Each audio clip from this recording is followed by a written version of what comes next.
tetapi ada kemungkinan salah.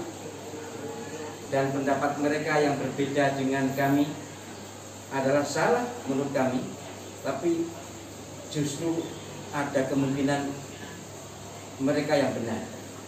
Jadi orang bertekun fikih itu tidak akan mendominasi kebenaran, tidak akan rasa bener dewi.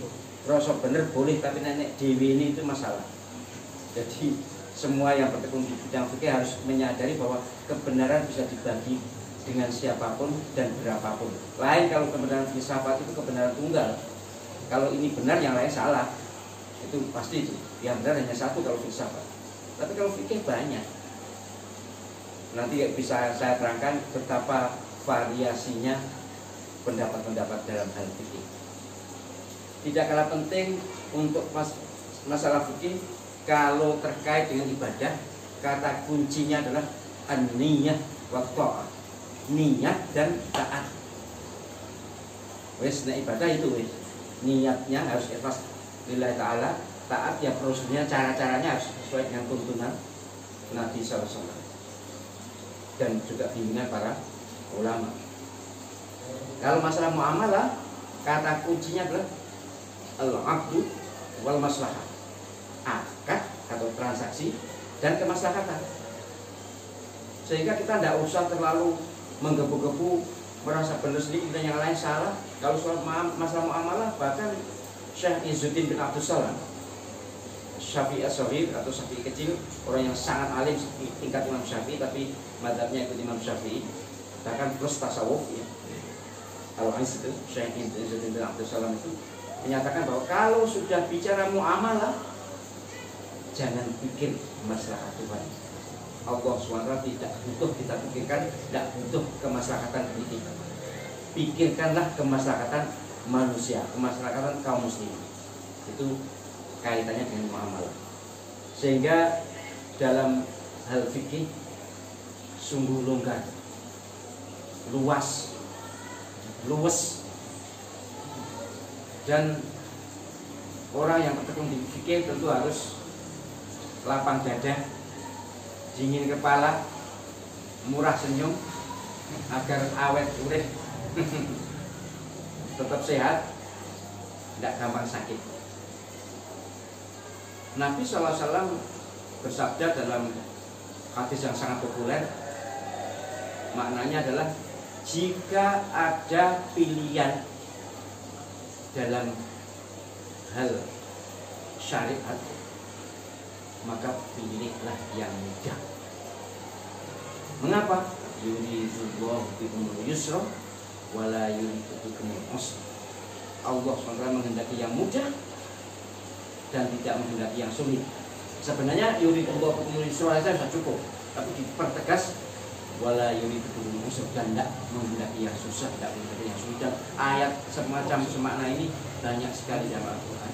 Sehingga kita dalam berislam itu jangan mencari yang susah, cari aja yang mudah, dan semuanya benar.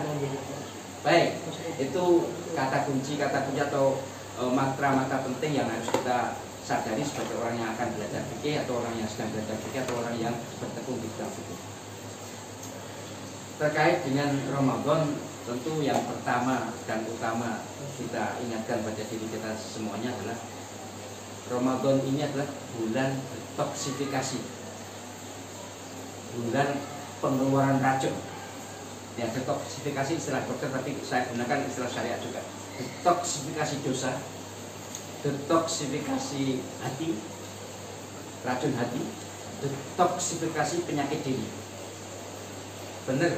Jadi kalau kita sadar bahwa Ramadan ini adalah justru kita yang butuh, bukan Allah SWT, walaupun Allah SWT menyatakan as-somuli, puasa itu milik saya, tapi sesungguhnya yang memanfaatkan, yang mengambil manfaatnya ya hanya kita yang puasa.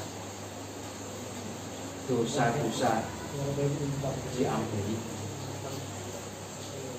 hati ini juga terobati, terutama penyakit bakhil. Ya, semua manusia memang Allah SWT menyatakan wa kanal insan qatura, semua manusia itu membawa sifat bakhil, cetil, masjid, itu gawane manusia sudah. Nah, Ramadan ini adalah detoksifikasi penyakit bakhil. Sehingga ya itulah dalam hal Ramadan banyak yang dalam bulan Ramadan banyak yang dermawan itu tadi. Kemudian dapat nasihati jelas sumut tasiko walaupun sanadnya dianggap dhaif tetapi isinya pasti sahih bahwa orang berpuasa itu sehat. Oke. Ini yang harus kita jadikan starting point terkait Ramadan supaya kita ini tidak memandang Ramadan sebagai beban. Harus sebagai kesempatan. Apalagi kalau panjenengan pernah puasa di daerah Timur Tengah atau Eropa Utara, waduh, sengsara betul. Hari ini di Rusia itu puasanya 22 jam, 22,5 jam. Jadi malamnya hanya 1,5 jam. Nah, tapi kalau musim dingin mereka dapat imbalan sebaliknya.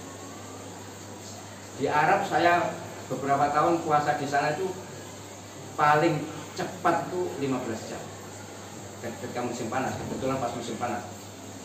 Jadi dengan menyadari bahwa kita berada di Indonesia kemudian puasa ini sangat ringan, sangat enak, sangat mudah.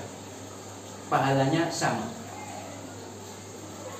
Man shoma Ramadhana imanan wa ihtisaban kharaja min dzunubihi kayauma waladatu ummuhu. Hadis Sahih Bukhari dan lain-lain. Siapa yang puasa Ramadan atas dasar iman dan mencari ridho Allah SWT maka dia keluar dari dosa-dosanya seperti bayi yang baru lahir. Itu puasa yang 13 jam seperti kita, yang 15 seperti Arab, atau yang 22 jam seperti Rusia, atau 18 seperti Inggris, sama, diampuni dosa-dosa. Maka mari kita motivasi diri kita dengan ibadah Ramadan. Bukan hanya puasa Ramadan ya, Ramadan itu puasanya pasti, kawan Ramadan pasti puasa.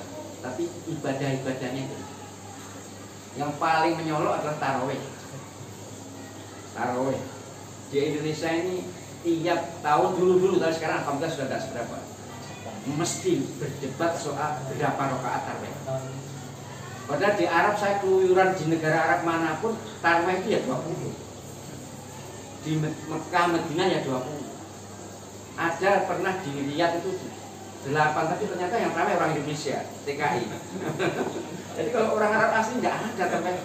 8 tuh entah lagi kalau sekarang keturunan Indonesia ya. Tapi yang jelas yang pertama kali mengusulkan atau mempraktikkan tarawih 8 itu memang orang Indonesia. Cerdas banget. Ringan ya, enteng, anak muda senang. Iya, biasanya gitu. Yang lain walaupun NU biasanya juga tarawihnya 8 juga.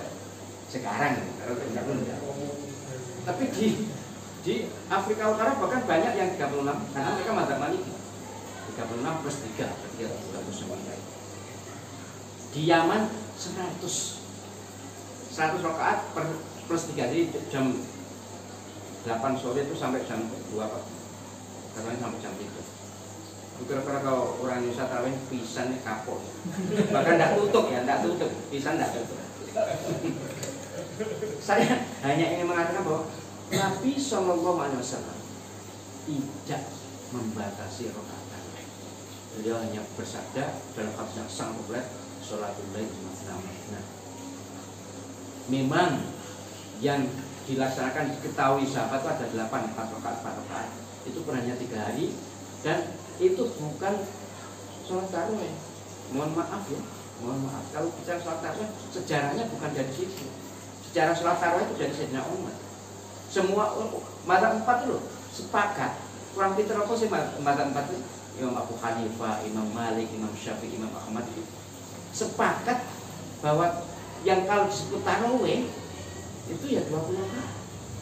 Lah nek gak 20 ya qiyamul Ramadan atau qiyamul lail atau salat sunni atau apapun namanya yang jelas bukan tarawih. Tapi kok umpama jenenge tarawih bapak tahu timbang gak.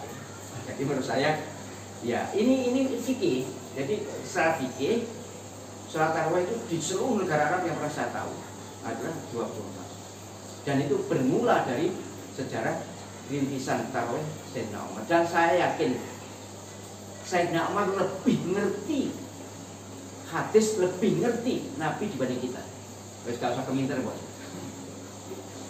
Ya masa sih Sayyidina Umar kalah pinter karo orang yang sekarang? Tidak mungkin lah. Sayyidina Umar itu dokden banget, setan wedi kok. Jadi Sayyidina Umar itu hebat, sangat tahu apa yang dilakukan Nabi. Bahkan ada riwayat memang Nabi kalau sholat di rumah itu banyak ya, rakaatnya banyak yang diketahui Siti Aisyah aja. Memang mohon maaf ya, Siti Aisyah tentu ya dan wanita ya, apalagi masih muda saat itu. Ya tentu tidak boleh ke masjid saat itu. Nabi Muhammad SAW sholat berapa rakaat itu ya yang diketahui Siti Aisyah memang 8 itu. Tapi di dalam dan di luar Ramadan, padahal sholat tarawih itu hanya ada di Ramadan. Apa enak tarawih di luar Ramadan? Ngelindung. Jadi ini harus menjadi kesadaran. Kita tidak usah menyalahkan siapapun, tidak ada yang salah. Semua benar, tapi ojo ngaku benar dewi kan, maksud saya. Para ulama sepakat bahwa yang dimaksud 11 rakaat itu imma witir, imma tahajud, bukan tarawih. Tapi sekali lagi kalau penjaringan tarawih 8 juga boleh. Wong gak tarawih oleh kok. Jadi timbang mungkin kan gak tarawih lo gak apa-apa. Wong piro-piro jan cekeng wong. 6 oleh, 4 boleh, 2 loh boleh, tidak juga ada apa-apa. Jadi sungguh Nabi menyatakan sholatul lail matna wa matna. Dan lanjutlah hadis ini, kalau kalian mepet waktunya dengan subuh, maka witir tutuplah dengan 1 rakaat. Makna itu nek kesunduran subuh berarti kan sewengi utuh ini. Yang Nabi mempersepsi mungkin umatnya sebagian dia anak sing kuat sewengi utuh ngono. Memang ada yang di Yaman itu hampir sewengi utuh. Kalau di Indonesia ini sewengi utuh tapi tidur. Baik, ini soal tarawih. Jadi sekali lagi saya sangat berharap ayo kita nikmati sholat tarawih ini dalam beberapa rakaat pun. Tapi saya mohon betul melalui channel ini juga melalui para bapak ibu yang menjadi penonton, jika bisa menghubungi mereka yang sholatnya cepat-cepat itu tolong ditekuni. Sholat cepat-cepat itu loh, sholat tarawih kilat itu 20 rakaat 10 menit 9 menit itu mohon maaf, saya mohon maaf tanpa mengurangi penghormatan saya pada orangnya, pada priantulnya, tapi itu tidak ada tuntunan Nabi, itu tidak ada tumuk nina, itu secara fikih tidak sah. Kalau begitu apa dapat pahala? Mohon maaf ya, secara fikih tidak ada pahalanya. Apa dosa? Ya kira-kira secara fikih malah dosa melaksanakan sesuatu yang tidak ada tuntunannya itu. Wah itu tinggalan mbah-mbah kami. Kasihan mbah-mbah panjenengan. Beliau sudah dikubur mungkin ya, kita tidak tahu bagaimana, tapi ini tuntunan jelas menyalahi kitab, menyalahi Nabi, jangankan Nabi, kitab. MUI Jawa Timur juga sudah menegur, menyampaikan pendapatnya itu tidak boleh sholat cepat. Fatihahnya loh gak ketor, Assalamualaikum kamu diwali gitu ya. Kemudian duduk tahiyat ya, duduk langsung salam-salam. Ya Allah, anggur gak terawih. Mohon maaf ya, lebih baik sudah daripada sholat terawih cepat-cepat seperti itu, wis gak usah terawih, bisa gak bohong. Itu membuat nanti lebih fatal lagi, itu membuat contoh untuk generasi yang akan datang. Pastilah nanti generasi berikutnya akan menyontoh ini. Nah ini contoh yang buruk kan? Ya, ini sekedar maksud saya supaya kita bisa menikmati tarawih yang hanya sebulan dan setahun sekali itu. Nikmatilah, jangan dengan cara itu. Memang laris sih, laris. Di sini pun yang cepat-cepat tuh oke, saking saya jamaah oke. Memang ya itu di mana-mana ya gitu. Tapi sadari bahwa kesempatan ibadah itu tidak banyak. Kesempatan itu juga singkat. Kesempatan bisa tarawih juga enggak. Bahkan yang mohon maaf ya, tarawih itu ramai itu hanya 1 hari sampai ke hari ke-7. Selebihnya ya sudah mulai maju. Baik, soal tarawih. Yang paling dikeluhkan atau dipertanyakan atau dicurhatkan oleh kaum muslimat terutama itu, gimana kami mengqadha puasa, kami masih punya hutang tapi sekarang sudah puasa lagi bertutupan. secara singkat saya katakan, jika karena sakit dan sudah pernah mendapatkan kesempatan mengqadha, maka jika sampai Ramadan belum mengqadha, dalam mazhab Syafi'i dinyatakan harus mengqadha plus fidyah. Qadha puasanya, fidyah redhonya. Walaupun mazhab Hanafi memang tidak sih, ya qadha ya qadha. Tidak ada rangka qadha dan fidyah itu dalam mazhab Hanafi tidak ada. Tapi menurut saya baiknya ya rumasani bahwa karena redho. Ya. Yang muskil itu ibu hamil melahirkan, nifas kan, menyusui. Ini kan mesti notok Ramadan lagi. Bagaimana nyaunya? Kalau sudah begini, la yukallifullahu nafsan illa wus'aha. Allah SWT tidak membebani lebih daripada kemampuan pantas untuk seseorang. Maka kalau sudah ya wis hamil berat, kemudian melahirkan berat, nifas, kemudian menyusui, ini mesti notok Ramadan, maka fidyah saja. Tidak wajib qadha sebab bulan Ramadan tahun berikutnya itu miliknya Ramadan yang akan datang itu. Tidak kewajiban qadha. Pemenang itu hamil lagi, melahirkan lagi, menyusui lagi, ngotot lagi, hamil lagi. Coba anak 5, berarti 5 tahun. Tidak bisa puasa. Itulah yang reden-reden, yang produktif. Jadi ibu-ibu, terutama mbak-mbak yang sekarang masih subur itu, kewajiban mengqadha itu jika ada kesempatan dalam tahun itu. Jika tahunnya sudah berganti, maka sudah langsung fidyah saja, karena sudah di atas batas ambang kemampuan wajar manusia. Kemudian kalau terkait dengan bepergian, dengan ya rukhsah-rukhsah yang lain, khusus untuk puasa, Allah Subhanahu wa taala menyatakan wa antasumu khairul lakum in kuntum ta'lamun. Ada rukhsah, ada dispensasi, ada keringanan, jangan diambil untuk puasa. Tapi kalau untuk sholat malah diambil.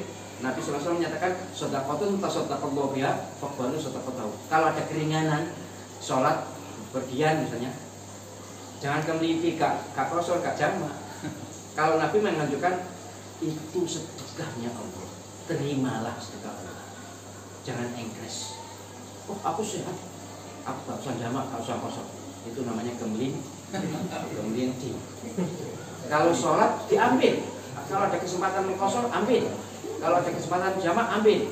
Tapi kalau puasa, memang Allah SWT memberi rukhsah atau diskon atau kemurahan. Tapi kalau bisa puasa, lebih baik berpuasa. Sebab ngobok itu ya apa tuh? Sekarang kan enak, gak puasa musafir. Kemudian nanti ngobok itu kosong. Jadi baiknya kalau puasa, kalau bisa jangan diambil rukhsah. Para pemirsa dan hadirin rahimakumullah, selanjutnya soal malaman. Ini juga ramai nanti. Biasanya kalau di Jawa itu malaman itu malam 21 sampai terakhir 29 atau 30. Ini nanti insya Allah puasanya 30 hari, 1 bulannya 30 hari. Orang Jawa biasanya lalu sedekah akhir-akhir. Itu ada yang ngecam, itu tidak ada tuntunan Nabi. Nek tuntunan Nabi sedekah rata-rata memang tidak ada, tapi kalau anjuran bersedekah pasti ada. Banyak hadis. Anjuran bersedekah banyak hadis. Jadi tidak usah diwadani, nek enek wong maleman, nek beneran diteri terimalah, nek gak diteri nggak usah ngoceh. Nggak usah mateni mergo gak diteri. Memang ada untuk bid'ah itu. Ya, kok murah bid'ah. Bid'ah itu kalau terkait dengan ibadah makhluk atau akidah. Kalau ini muamalah, pergaulan, tidak ada lah bid'ah ini. Ya biasa, nggak biasa saja. Kalau penjenengan pernah ke Ramadan di Saudi atau ya di Mesir juga sama, itu di seluruh negara setahu saya sama. Malaman itu berdino sejak awal. Artinya sejak pertama itu orang Arab itu ngetok sedekah itu tidak tanggung. Bahkan mohon maaf ya, sudah sedekah bawa makanan ke Masjidil Haram, ke Masjid itu jek nggawa calo. Ada calonya. Jadi yang bawa itu ke sana itu ada calon. Bayangkan, saking inginnya bersedekah. Lah kok nyakitin tipe itu? Diarani bid'ah. Sekolah kemari. Ngaji ini belum khatam nek wong ngarep bid'ah ngaji ini belum khatam. Dolane kurang adil. Jadi saya sangat berharap, ayo kita lapang dada, dingin kepala, murah senyum, menyikapi khilafiyah yang terkait dengan apapun ya. Kali ini terkait dengan Ramadan, lebih jika masalahnya ke masyarakat. Berikutnya sudah 30 menit. Kalau gitu, kalau ada kesempatan, kalau ada yang bertanya saya beri kesempatan. Tapi jika tidak ada yang bertanya, saya akan. Ada yang bertanya? Sekarang fidyah berapa dan bagaimana bayarnya? Ukuran fidyahnya. Ukuran fidyah. Dan kapan bayarnya? Baik, bagus, terima kasih, bagus. Fidyah kalau jumhur harus dari makanan pokok. Kalau di Indonesia adalah beras. Tapi Imam Abu Hanifah membolehkan fidyah dengan uang karena lebih fleksibel. Sama benarnya, tidak usah hanya saya ngobrol. Jadi sama benarnya uang atau bahan makan pokok atau bahan makan pokok dinilai uang. Kalau ukuran di fikih memang sekitar 7,5 on, tapi saya itu satu hari. Tapi bagi yang tidak punya bisa banyak. Tapi secara umum mudahnya ngitung 1 kilo beras. Mudahnya ngitung setiap tidak puasa 1 hari dijoli bayar fidyah 1 kilo. Dalam Al-Quran memang to'amu miskin. To'amu miskin itu memberi makan orang miskin. Ya, dalam kitab-kitab istilah para mujahid itu dulu itu orang miskin itu mangan 1 hari itu mangan 7,5 on cukup. Soal paling makannya pinju atau pisang. Yang jelas bahan makan. Tapi kalau misalnya diberi makan juga boleh. Tapi mudahnya gini lah, supaya nggak benceng cuek, nggak sedikit dia posisi. Kalau berbeda mudah, maka sudahlah 1 hari kalau kuat 1 kilo. Faman tatawwa'a khairan fahuwa khairul lah. Siapa yang tatawwu, siapa yang menambah, maka lebih baik 1 kilo beras. Bagaimana cara bayarnya? Jika yakin bulan ini sampai nanti karena menyusui tidak bisa puasa, maka langsung bayar kan boleh 30 kilo langsung boleh. Tapi kena berat dikredit tiap hari 1 kilo. Kalau berat banget nanti terakhir 30 kilo silahkan. Pokoknya tiap hari 1 kilo. Tapi jika berat ya sudah menurut ukuran di kitab-kitab saja 7,5 on lah ya, 7,5 on. 7,5 on kali 30 berarti 22,5 on. 22,5 kilo. Boleh dibayar di depan, boleh dikredit atau diangsur, boleh dibayar di belakang. Yang penting dibayar. Bahkan setelah Ramadan pun masih boleh, karena belum punya, boleh nanti dibayar kapan sepunyanya. Diberikan berapa orang, apa harus 30 orang? Tidak. Diberikan ya ukurannya memang 30 orang, tapi tidak harus 30 orang. Kan 1 orang miskin itu makannya kan tidak hanya sehari, kan juga bisa 10 hari, bisa malah 30 hari. Misalnya diberikan 1 orang ya boleh, cuma tidak afdol. Bagusnya diberikan beberapa orang. Kalau 30 orang juga kurang bagus, karena nanti dapatnya hanya 1 kilo. Kesaidian atau 7,5 on malah 1 orang. Ya maka silahkan diberikan beberapa orang, pantas diterima. Misalnya 1 orang 5 kilo misalnya. Dan pembayarannya boleh dibayar sendiri karena fidyah, boleh melalui amil, atau bahkan kalau sekarang ada lembaga zakat melalui las atau lasnu misalnya, itu boleh melalui mereka. Tapi harus dikatakan ini fidyah, sebab peruntukan fidyah dengan peruntukan zakat itu berbeda. Ini yang sering salah itu gitu. Jadi panitia mohon kepada para teman-teman yang mendapatkan amanat menjadi panitia zakat atau amil zakat, tolong bedakan antara zakat dengan fidyah. Bahkan dalam mazhab Syafi'i, khususnya mazhab Syafi'i, peruntukan zakat fitrah dengan zakat amal berbeda. Bukan, sebaliknya malah ya. Jumhur ulama menyatakan bahwa zakat fitrah itu harus untuk fakir miskin. zakat mal boleh untuk yang memang untuk yang 8, tapi zakat fitrah untuk yang miskin. Maka bagusnya panitia itu membagi 3 bagian fidyah, bagian zakat fitrah, bagian zakat mal. Sebab kalau zakat mal lebih leluasa distribusinya. Kalau zakat fitrah hanya bagi miskin. Kalau sama dengan zakat, sama dengan fidyah hanya bagi miskin. Tapi memang statusnya fidyah. Baik, ada lagi pertanyaan? Almarhum ayah saya pada saat sakit keras tidak bisa melaksanakan sholat fardu.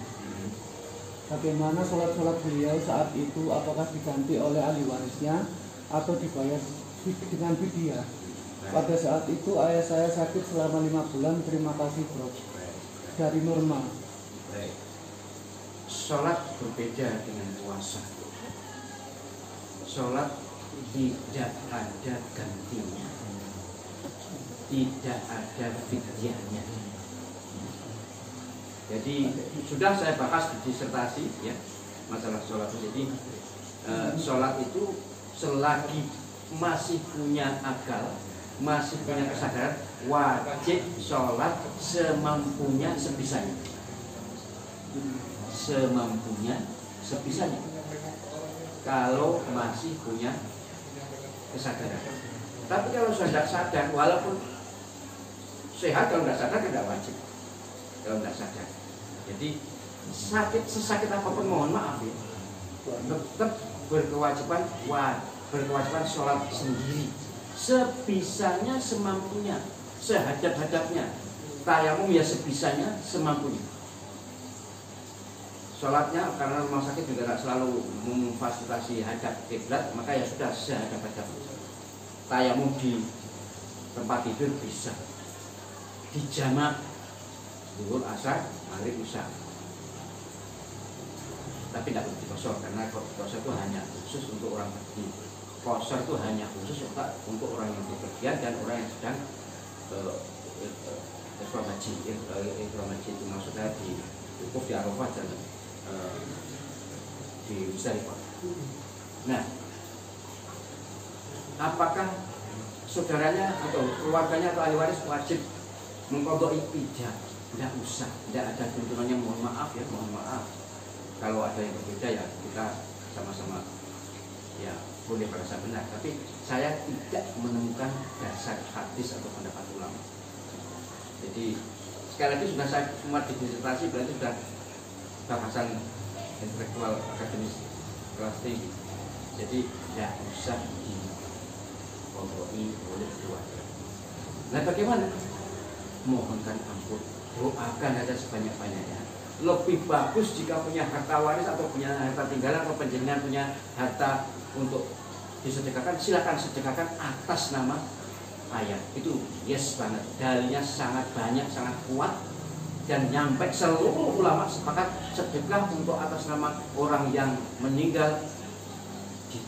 Nyampe soal diterima wallahu alam, sama-sama nggak tahu ya, tapi nyampe itu ibadah yang dilakukan oleh orang lain yang disepakati diterima itu adalah selain doa adalah sedekah. Maka ya bukan bayar fidyah. Kan ada kalau di kampung-kampung itu ada tiap rakaat sekian, itu enggak ada dalilnya, mohon maaf ya, enggak ada dalilnya. Tapi boleh sedekah atas nama orang tua yang meninggal itu boleh. Makin banyak makin bagus, satu rakaat 1 kental bagus sekali. Nah kuat. Tapi yang jelas jangan atas nama fidyah sholat. Sebab itu kalau dia namanya fidyah sholat sudah keluar dari syariat, tidak ada itu. Jadi kalau ayah penjenengan bisa sudah wafat ya sudah doakan sebanyak-banyaknya sesering mungkin, kemudian sedekahlah atas nama ayah. Mudah-mudahan Allah. Jadi ada lagi bro. Ada lagi. Assalamualaikum bro. Mau bertanya, apakah mimisan dan kegiatan bekam atau fastu dapat membatalkan puasa? Atau suwun? Memang kalau yang membatalkan puasa resmi itu kan yang masuk ke lubang langsung ke jauh ke lambung, itu yang disepakati. Kemudian kalau yang keluar seperti muntah, muntahkan itu yang membatalkan. Kalau muntah alami tidak. Bagaimana kalau bekam? Diperselisihkan. mayoritas ulama menyatakan batal karena itu memaksakan keluarnya bagian dari dalam untuk keluar. Tapi sama dengan muntah kan, muntah juga dipaksakan tidak boleh, ini apalagi darah. Tapi ada juga yang membolehkan. Dalam suatu riwayat katanya, saya juga belum ngecek, Nabi SAW sempat atau pernah bekam dalam keadaan puasa. Wallahu a'lam, nanti insya Allah saya lihat. Tapi lebih baik nek wis puasa gak usah boleh berkorong bekam. Kalau mau bekam gak usah pas puasa dulu. Ya kalau mau bekam pas kalau sudah malam Ramadan atau malam hari kan tidak ada masalah. Kemudian apa lagi selain bekam? Jadi mimisen enggak batal. Kalau mimisen itu alami, enggak tidak. Jadi hal-hal yang di luar kemampuan kita enggak membatalkan puasa. Bahkan penjenengan pakai obat hirup kalau sakit pilek pakai obat hirup, atau sakit asma pakai obat itu, obat asma itu boleh, enggak membatalkan karena darurat itu sudah dapat masalah. Untuk orang yang misalnya infus, yaitu kalau diinfus berarti sakit. Kalau sakit sudah diinfus itu ya sudah boleh tidak puasa, tidak usah puasa, boleh berkorong. Kalau sakit sudah diinfus ya sudah tidak usah puasa. Kalau masih kuat ya kuat, tidak usah diinfus. Jadi diinfus itu karena efeknya sama dengan makan dan minum, maka membatalkan puasa. Sepakat. Tapi nek urek kuping enggak. Urek kuping enggak membatalkan. Tapi asal ureknya tidak dilebokkan kuping, tidak dilebokkan menjerit terus ya. Hanya sedang urek saja langsung. Tidak. Hanya memang makruh ya kita. Itu ada lagi. Dari Budian, di beberapa masjid sekitar rumah saya pelaksanaan sholat tarawih 20 rakaat. Kemudian ada beberapa jamaah setelah sholat 8 rakaat kemudian pulang. Sehingga sholat harus dipenuhi ke depan. Menurut beberapa orang, hal tersebut mengganggu kekhusyukan ibadah yang sholat sampai 20 rakaat. Melihat hal tersebut, bagaimana sebaiknya, Prof? Perlu menegur untuk sholat di masjid yang 8 rakaat saja atau bagaimana nggih? Matur suwun. Nah ini problem. Tapi harus kita hadapi dengan kepala dingin, lapang dada, tetap siap. Begini, bagusnya diumumkan belum di koma atau ya sebelum oleh imam diumumkan bahwa bagi yang 8 rakaat mohon secepatnya meninggalkan masjid, jangan berlama-lama, atau bahkan lebih bagus yang 8 itu ngulumang sana naik 8 itu cepat mulai di belakang saja, gak usah nyangarep, jangan di depan nanti mesti akan mengganggu shock. Tapi jika di depan oke, karena cari afdolnya kan, oh saya ingin afdol, oke. Naik dengan afdol gak di depan 20, naik 8, yo tetap bagus, jangan tersinggung, jangan khawatir, 8 tetap bagus. Tapi kalau mau keluar, cepat keluar biar segera diisi oleh orang yang melanjutkan. Dan saya amat mohon kepada para imam, begitu kalau memang penjenengan tahu di jamaah itu ada yang 8, tolong setelah 8 istirahat dulu, dikit bersama-sama itu. Sebenarnya itu rada suwi ben ngenteni mulai. Ya setelah pulang, kemudian ditata lagi sholatnya, jangan dimulai sholat sebelum rakaat kembali. Tapi memang imam yang menyadari seperti ini juga tidak banyak. Suwen, itu katanya gitu, kesuwen, ya langsung dimulai lagi. Nah, sholat yang bolong-bolong softnya itu melanggar sunnah, berarti makruh kan, minimal makruh. Walaupun tidak berdosa kan kurang afdolnya. Jadi saya berharap makmum menyadari kalau memang ikut yang 8, keluarlah dengan cara yang tidak menimbulkan gangguan bagi yang 20. Imam kalau ada makmum yang 8 tolong ditunggu supaya keluar dengan dijawili dulu, kemudian yang 8 biar keluar semuanya baru dimulai lagi. Itu cara teknis untuk mengatasi perbedaan real di masyarakat. Sekarang ada yang 20, ada yang 8. Tapi kemarin saya ada yang di masjid di Surabaya itu 8 langsung witir semua. Kemudian yang melanjutkan 20 itu tinggal 2 orang, 3 dengan imam. Itu NO itu. Bukan apa, bukan soal NU sekarang ini. 8 ke 20 adalah soal bagaimana kita ini bisa menikmati tarawih. Sebab gini, orang yang ingin 20 kadang-kadang lebih khusyuk sendirian tuh ada. Jadi kita tidak usah itu bahwa yang 8 mesti tidak afdol, enggak ya, afdol. Tapi 20 juga lain. Monggo. Ada lagi Prof. Ini pertanyaan dari istrinya Bapak Karmuji. Dia membuka catering. Ya. Ketika masak dia mencicipi makanan, padahal beliaunya ini berpuasa. Ya. Kalau nggak diicipi nanti langganannya, konsumennya nanti kasihan, kurang asin, kurang manis gitu. Itu boleh nggak mencicipi makanan di tengah-tengah puasa? Terima kasih Prof dari istrinya Bapak Karmuji. Baik, muka-muka. Jadi ngicipi makanan, namanya ngicipi dalam karena puasa itu hanya di lidah. Nek niatnya ngicipi, lidah ini cukup untuk merasakan. Ojo kita alasan. Ngicipi lebih dilek salah. Nek ngicipi dilek jelas batal. Tapi kalau ngicipi aja untuk rasa asin atau sedendai kan bisa langsung diludahkan. Boleh. Ngicipi boleh tapi jangan dilek kok gitu. Ditelan ya, jangan ditelan. Ditelan kan kalau nggak puasa itu. Nggak boleh kalau ngicipi ditelan, nggak boleh. Alasan apapun nggak boleh.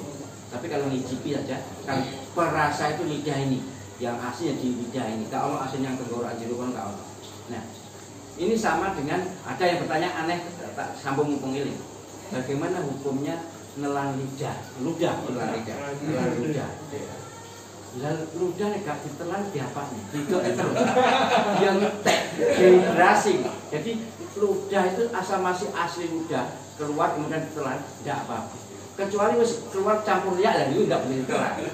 Jadi menelan ludah itu alami, bukan termasuk bagian yang dilarang dalam puasa.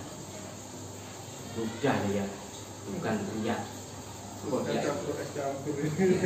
Ya, jadi kalau ludah yang keluar dari kelenjar ludah ini keluar kemudian ditelan boleh, malah bagus ya. Jadi supaya nggak ngelak banget itu. Kalau dibuang terus bisa dehidrasi. Baik, monggo yang lain. Sholat berjamaah merapatkan shaf, tapi selama pandemi Covid shaf berjarak, pripun hukumnya? Oh ya, baik. Penjenengan tadi melihat tarawih saya enggak? Ya mohon maaf, saya tetap menghormati protokol kesehatan. Baik cuci tangan, pakai masker, kemudian periksa suhu, kemudian jaga jarak. Iya, setuju saya. Tapi kalau prokes itu berlawanan dengan protokol syariat, ya tolong jangan dikalahkan protokol syariat. Mohon maaf ya para pakar kesehatan. Mohon maaf. Saya diamanati Allah SWT dan masyarakat mengelola 3 bahkan 4 masjid, tapi 3 masjid yang ada di sini ini, kemudian di Sidoarjo dan di Nganjuk. Itu tidak ada jarak. Wong sholat kok berjarak itu tuntunannya sopo. Mohon maaf ya. Tapi karena darurat Covid, Mekah Madinah menjaga jarak ya wis gak apa-apa. Enggak apa-apa. Sholatnya tetap sah. Apa afdol? Mohon maaf, zaman Nabi SAW ada taun waktu itu. Enggak jaga jarak ini. Tetap rapat. Mengapa? Karena orang ke masjid itu mesti bersih dan suci. Bahkan suci dari hadas dan najis. Covid mesti takut. Masjid juga suci dan bersih. Ngadepi podo ke kiblat kabeh. Sing dideni opo? Kan biasanya yang ditakuti kan droplet, percikan ini loh. Lagi loh, wis ada kalau ada pakai masker mohon maaf ya, saya sarankan kalau pas sholat saja hidung jangan ditutup. Pas sholat saja. Di luar sebelum sholat atau setelah sholat silakan ditutup, tapi waktu sholat buka dikit, dilorot dikit. Dilorot maskernya ada sarungnya. Jadi dilorot dikit, hidung ini kelihatan supaya ujung hidung nanti bisa nyentuh lantai. Mengapa? Nabi SAW bersabda hadis Sahih Tirmidzi yang mananya adalah jangan kalian tutup mukamu ketika menghadap Allah SWT.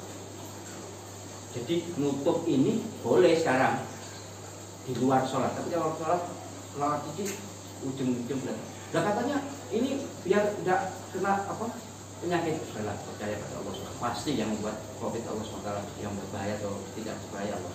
Tapi jika ada yang untuk hidung, ya biarkan, tidak usah diseneni, nanti malah tukaran. Ya, jadi ini hanya di bawah saja. Jadi protokol syariah mohon maaf saya tidak menentang yang menganjurkan berjarak. Bagus, boleh, sholatnya tetap sah. Tapi saya di 3 masjid tidak ada jarak. Dengan tetap menghormati yang pakai jarak. Soal apa prokes, yes, tapi protokol syariah wajib. Gitu ya. Jadi, tapi kalau penjinak ada di lingkungan yang masjid yang jaga jarak ya tetap nggak apa-apa. Tiba ditutup kan gitu ya. Karena kalau nanti satgas, kalau nggak mau patuh tutup masjid, jangan tarawih malah repot. Saya terus terang selama pandemi COVID setahun ini tetap aja ada sholat 5 waktu, jamaah 5 waktu, ceramah-ceramah, kemudian juga tarawih, juga sholat id, jumatan, nggak pernah gelas di 3 masjid ini, nggak pernah gelas. Alhamdulillah, bi'aunillah atas izin Allah SWT 100% selamat, 0 kasus. Yang desa jangan banyak COVID buka kok. Di desa loh, yes, jangan nggak pakai masker, yang sawah masuk pakai masker. Jadi ya gitu. Baik, jadi intinya kalau sholat, kalau ada masjid itu menentukan ada jarak ya patuhi, jangan ngeyel. Tapi kalau memang tidak ada ya sebenarnya juga ada berbahaya khusus untuk sholat saja. Kalau selain sholat ya jaga jarak yang pantas, kemudian masker yang tertutup. Gitu nih. Ada lagi Prof, ini dari Bapak Hafid Wonokromo bertanya, boleh tidak kami berpuasa kemudian kami merokok? Bedanya apa dengan orang di tepi jalan raya terus ada asap mobil, kan kita hirup, atau orang bakar-bakar sampah di samping, atau sate ya, ada jualan sate, kita di sampingnya menghirup asap sate tadi. Apa bedanya dengan orang yang menghirup rokok? Kan nggak dimasukkan, hanya asapnya saja. Gimana Prof? Katanya gini, soalnya saya mau berpuasa setiap hari, yang penting rokok tidak dilarang. Itu jawabnya yaitu. Jadi karena rokok itu merupakan takwiyah, jadi memiliki kekuatan. Rokok itu bagi perokok ya, itu ada kemampuan, ada unsur atau zat yang bisa membuat kuat. Tapi begini, memang terus terang qaul gharib, pendapat yang aneh, ada yang menyatakan tidak batal. Tapi saya lupa kitabnya apa, lupa. Tapi yang jelas pernah saya baca ada qaul, tapi qaul itu sangat gharib, sangat aneh. Umumnya kalau merokok karena sengaja dan ada unsur takwiyahnya, unsur penguatan fisik, maka batal.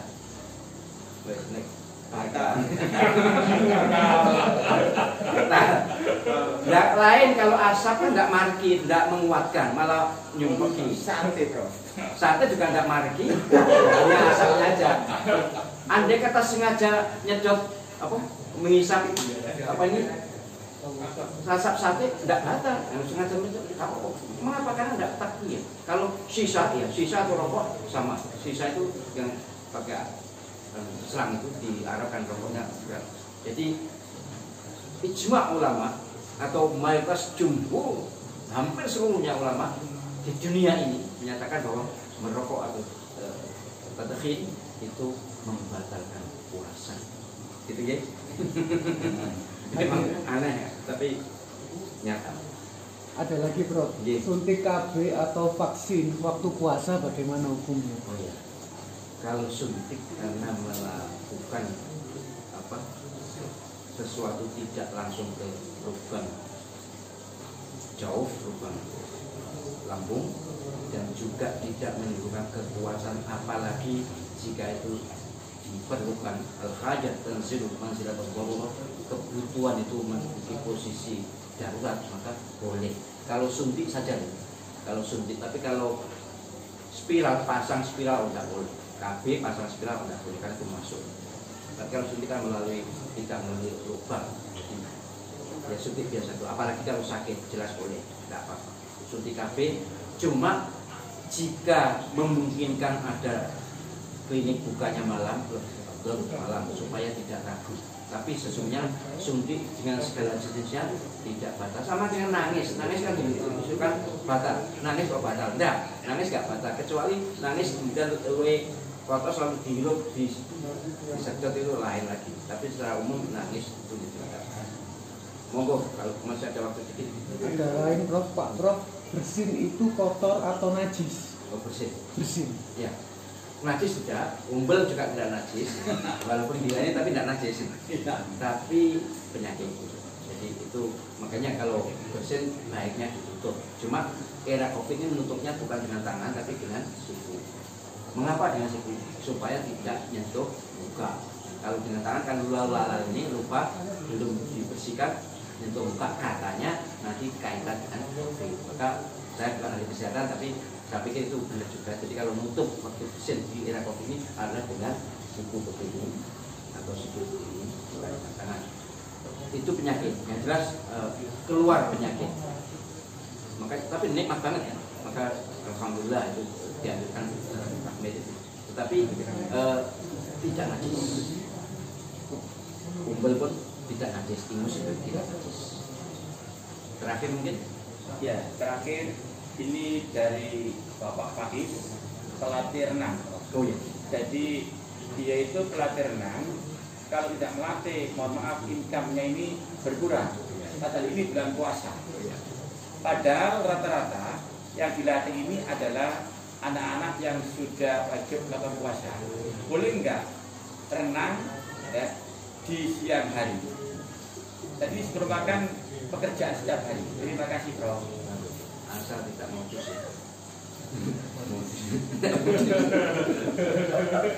Modus itu renang kalau ngirup kan biar zaman cilik aku kan nek puasa ku mlebu cicing terus itu pada ngombe. Nah, tapi gini lah, kalau memang benar-benar begitu, tolong diusahakan jadwalnya malam. Sebab bagaimanapun renang itu ya potensi ngelek, menelan, tertelan. Ya memang kalau nggak sengaja nggak batas ya. Tapi jelas ini nyebur sesuatu yang mungkin membatalkan. Ya sekali lagi batal sih, tapi meragukan. Asal gini ya, tidak batal asal tidak menghirup atau menelan air. Bagaimana kalau nggak sengaja? Nggak sengaja itu nggak kena hukum. Poso lali mangan itu tetap sah. Mandi besar misalnya tuh, mandi besar ya, itu mandi. Saat dulu kalau di Arab itu puasa itu mandinya satu hari 6 kali. Sebab panas luar biasa kalau nggak, jadi mandi 6 kali basah sak awake, dari kepala ya supaya adem, itu ngadem. Soalnya puasanya sudah lama. Jadi boleh tapi makruh. Harus dijaga tidak nyelan air. Tidak sengaja memang tidak batal. Tapi terus terang para ulama yang mutasyadidin atau yang ketat tidak boleh. Sebab itu goro-goro gitu ya. Jadi cari gara-gara. Tapi ini alasannya kan cari nafkah. Ini masalahnya nafkah kan wajib. Tapi mestinya yang imannya kuat. Ya Ramadan dibuat di lereng isi, kalau pilih benih nggak apa-apa, diatur renang malam nggak apa-apa. Tapi nek terus modus ini yang baik. Demikian yang bisa saya sampaikan. Terima kasih perhatiannya. Mohon maaf sekali lagi kalau kesalahan. Mari kita berdoa dengan saksama dan taruh tempo yang sesingkat-singkatnya. Karena sudah mudah waktunya. Moga-moga Allah SWT memperkenankan doa kita. Ala hadiniya wa tiwa amal badillah ila khutna bin Mustafa sallallahu alaihi wasallam wa ila masjid Khadijah wa asa'u wa umaru wa abna al-Fatihah.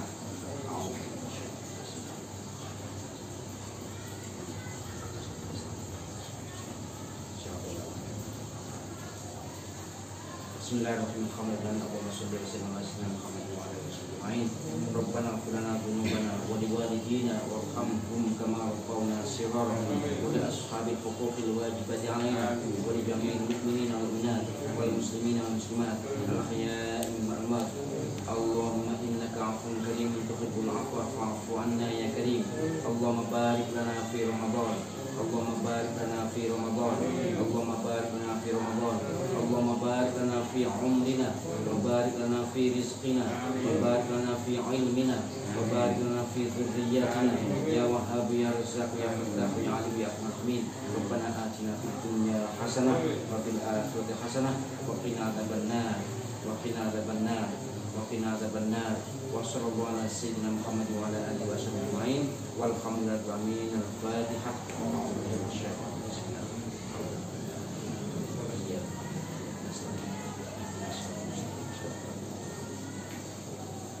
Demikian yang bisa saya sampaikan. Terima kasih perhatian dengan semuanya. Mohon maaf segala kesalahan. Mari bersama-sama kita tutup dengan kata majlis. Mudah-mudahan dosa-dosa kita diampuni Allah Subhanahu wa taala.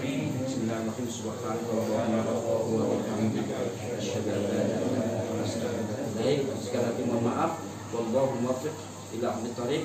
Assalamualaikum warahmatullahi wabarakatuh. Waalaikumsalam.